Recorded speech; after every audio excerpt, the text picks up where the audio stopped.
Вы смотрите новости, в студии Дарья Короленкова. Здравствуйте. В начале коротко о темах к этому часу. Тепло вернулось в Жиганске. После нескольких дней холодов в домах жителей села восстановлена нормальная температура. Подробности о ходе ремонтных работ далее. Усть-Алданскому улусу 95. Двойной юбилей, чествование ветерана и важная инициатива главы. Елка, мандарины и голубой огонек. Выставка «Советский Новый год» – это путешествие в прошлое и теплые воспоминания.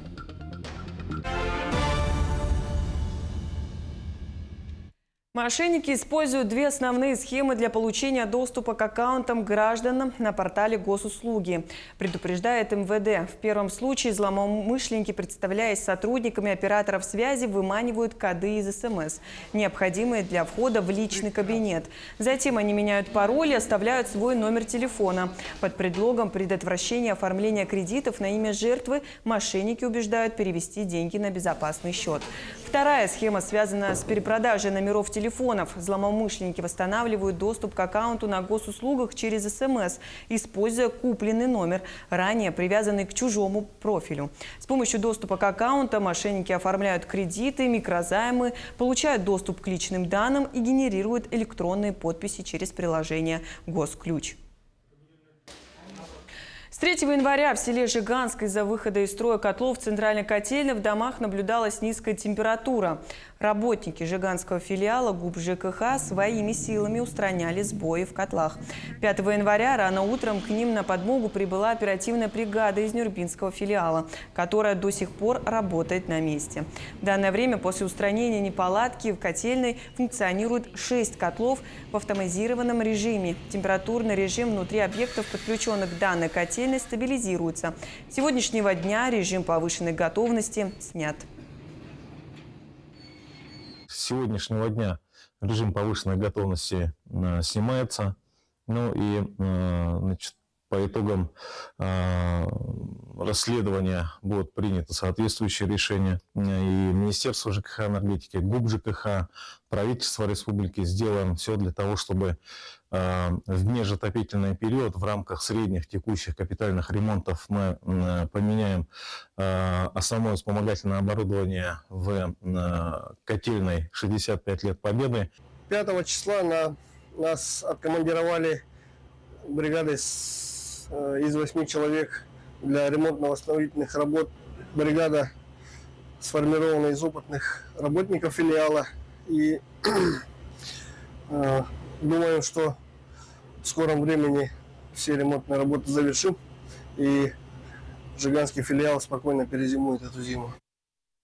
С 9 января грузоподъемность на сезонной дороге поселка Усть-Мая, поселка Эльдикан и ледовой переправе через реку Алдан на 423 километра автомобильной дороги Амга в Усть-Майском районе увеличена до 25 тонн. Об этом сообщает пресс-служба Управдор Якутии. Допустимая грузоподъемность установлена приказом Управления автодорог Якутии на основании акта обследования автозимника. Эстафета «Знамя Победы» под девизом «Вместе к победе» продолжает свой путь по Якутии. 28 декабря глава республики Айсан Николаев передал знамя главе Мегина Хангаласского улуса Дмитрию Тихонову. Сегодня эстафета приняла Батаринский наслег, родина-героя Советского Союза Федора Кузьмича Попова. В торжественной церемонии приняли участие главы наслегов и жители. Знамя пройдет по 5 наслегам Мегина Хангаласского улуса, охватив все 31 населенных пункта района. Эстафета охватит всю республику и вернется в Якутск к 80-летию Победы к Великой Отечественной войне. Знамя Победы символизирует для нашего народа победу в Великой Отечественной войне. В этом году мы празднуем 80-летие этого события. И мы, жители нашего района, очень рады и горды тем, что мы первые стартуем в этой республиканской эстафете. Усть-Алданский улус отмечает 95 лет со дня образования, созданный 9 января 1930 года путем объединения Барагонского, Дюпсюнского и Баягантайского улусов. Сегодня район известен своими достижениями и в сельском хозяйстве и тем, что является родиной 9 героев Советского Союза и России. В рамках празднования особо чествовали ветерана Великой Отечественной войны Марию Фомину, которой в этом году также исполнилось 95 лет. Кроме того, глава улуса объявил 2025 год годом сельского хозяйства. Наступивший 2025 год наш глава улуса Василий Иванович объявил годом сельского хозяйства.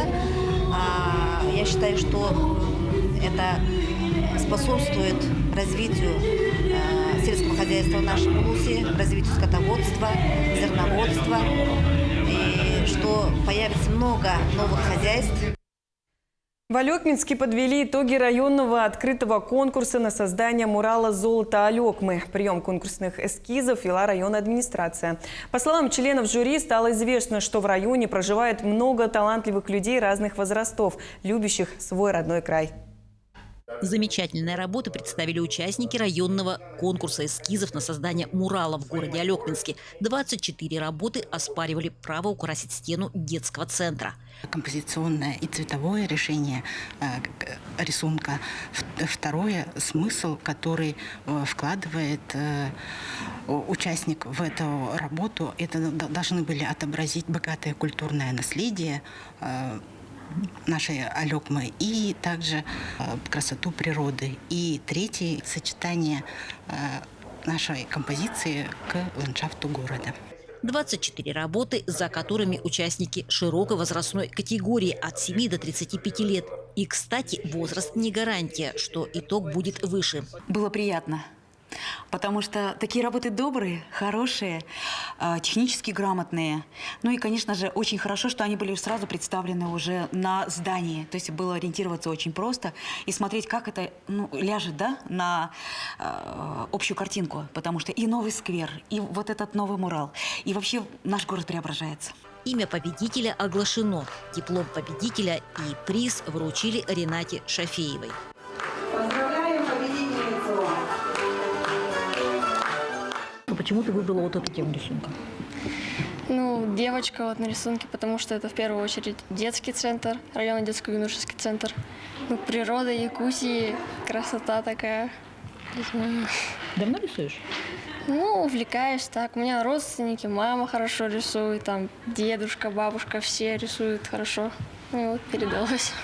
Многие из работ настолько хороши, что есть идея о использовании их в дальнейшем украшении города. Этот мурал как раз находится рядом с Мариинским сквером, с новым общественным пространством, где люди смогут гулять, отдыхать, проводить время с детьми. И очень приятно, что там будет находиться одна из работ. Елена Фаст, Максим Копылов, Алекминск. В день Рождества Христова в детской школе искусств звучали старинные песни и колядки. История о русских народных традициях и святочных гаданиях на Руси.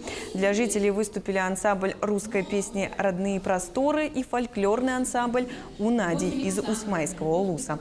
Они исполнили протяжные исторические, походные, игровые и свадебные песни.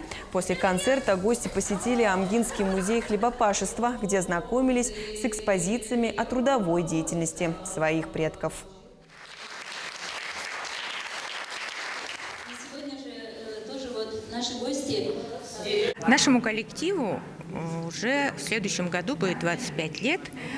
Мы, фольклорный коллектив, проводим народные праздники, Масленицы, Троицу, посиделки разные. Ну и поем старинные песни. Те, что достались нам от наших родителей, которые приехали с Иркутского округа Айокской волости, Тугутуйского поселения. И вот все песни, которые мы поем, они привезли с собой. Потому что раньше же не было ни радио, ни телевидения, как бы они их передавали. Передали своим детям. В Музее дружбы народов города Нюрба с начала новогодних праздников работает выставка «Советский Новый год». Это выставка воспоминаний, ностальгия по светлым идеалам. На ретро-выставке побывала и наша съемочная группа. На выставке представлены новогодние атрибуты советской эпохи. Это не только елочные игрушки из стекла, ваты, но еще и открытки, календари, маски из папье-маше, пластинки, флажки, настольные игры и другое. В основном в экспозиции так было выставлено предметы, подаренные нашей постоянной дарительницей Конановой Клавдией Николаевной. Она подарила предметы елки, Деда Морозы и старинные эти игрушки своей матери, семейные реликвии. А также нам подарили жительница города Нюрба Тутская Вера. Она подарила нам тоже Деда Морозы. Побывав в Музее дружбы народов, рожденный в СССР, может вспомнить прошлое. Кто-то юность, кто-то детство. А для молодого поколения посещение музея может оказаться возможностью ознакомиться с советскими традициями. Возможностью наглядно представить, какой была жизнь бабушек и дедушек. Но выставка особо затронула тех, кто непосредственно связан с той эпохой, кто вырос в эти времена. Все вспомнила все, прямо все нахлынуло. И я совсем даже не жалею, что я потратила время именно в эти каникулы, что пришла именно в этот музей, что именно побывала здесь. Это, конечно, ностальгия, это мое время. Я все это была, я это все трогала, я жила в это время. И мне кажется, что такие именно чувства, именно в Новый год, это просто для себя какой-то, не знаю, какой-то мед, что ли, какой-то. Несмотря на новогодние выходные, двери музея не закрывались. Жители и гости Нюрбы спешили увидеть советский Новый год и окунуться в ностальгическую атмосферу любимого праздника и настроиться на позитивную волну. Роман Савинов, Эдуард Васильев, Нюрбинский район. Игроки футбольного клуба «Заря» продолжают участие в первенстве высшей лиги России. Уже завтра команда вылетает в Новосибирск, где ее ждут встречи с Норильским «Никелем» и новокузнецким клубом «Сибтранзит». А 19 января в Удмуртии «Заря» сыграет против клуба «Глазов». У якутских футболистов практически не было времени на полноценные тренировки после новогодних праздников. Со 2 января игроки «Зари» принимали участие в чемпионате города за свои команды. Собраться на полноценную тренировку им удалось лишь накануне отъезда. Но, несмотря на это, команда едет на игры с боевым настроем и желанием выигрывать. Норильский «Никель» мы обыграли в первом круге. Сейчас во втором круге играем у них дома в Красноярске. Будет тяжело, но наоборот, чем тяжелее, тем интереснее играть. При наших зрителях, когда был полный зал 50 лет Победы, мы обыграли их здесь дома у нас. А там сейчас, наверное, они захотят взять реванш, но мы будем отстаивать, что мы не слабее их. К этому часу это вся актуальная информация. Встретимся в дальнейших выпусках.